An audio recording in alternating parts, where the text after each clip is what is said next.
संरक्षण मंत्री राजनाथ सिंह आणि उत्तर प्रदेशचे मुख्यमंत्री योगी आदित्यनाथ यांच्या हस्ते लखनौ एरोस्पेसमध्ये निर्मित ब्राह्मोस क्षेपणास्त्रांची पहिली खेप रवाना। गती, अचूकता आणि शक्ती यामुळे ब्राह्मोस जगातल्या सर्वोत्तम क्षेपणास्त्रांपैकी एक ठरलं असून तिन्ही सैन्य दलांचा कणा आहे। संरक्षण मंत्र्यांचे गौरवोद्गार। जीएसटी दर कपातीचा अपेक्षेपेक्षाही जास्त लाभ ग्राहकांना मिळाला। नवरात्रीपासून वस्तूंच्या विशेषतः स्वदेशी वस्तूंच्या खरेदीमध्ये विक्रमी वाढ। वित्तमंत्री निर्मला सीतारामन। जीएसटी बचत उत्सव काळात क्रयशक्ती आणि मागणी वाढल्यानं अर्थव्यवस्थेला मोठी चालना मिळाली। केंद्रीय मंत्र्यांचं प्रतिपादन।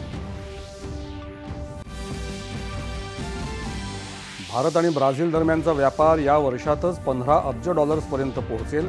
भारतासाठी नवा व्यवसाय ई व्हिसा जारी करण्याचीही ब्राझीलच्या उपराष्ट्रपतींनी केली घोषणा।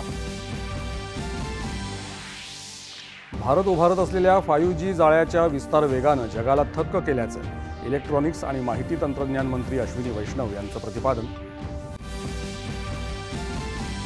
भारतानं आपलं पहिलं स्वदेशी प्रतिजैविक नॅफ्रोथ्रिमायसिन विकसित केल्याची विज्ञान आणि तंत्रज्ञान मंत्री डॉक्टर जितेंद्र सिंह यांची माहिती। फरार आरोपी मेहुल चोक्सीच्या प्रत्यार्पणाला बेल्जियमच्या न्यायालयानं दिली मंजुरी। भारताच्या कायदेशीर लढ्याला मोठं यश।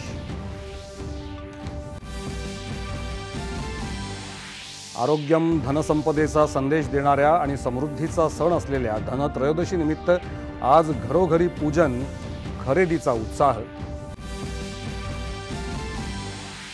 आणि नंदुरबार जिल्ह्यात चांद शैली घाटामध्ये भाविकांना घेऊन जाणारं वाहन दरीत कोसळून झालेल्या अपघातात 8 जणांचा मृत्यू, 15 जण गंभीर जखमी।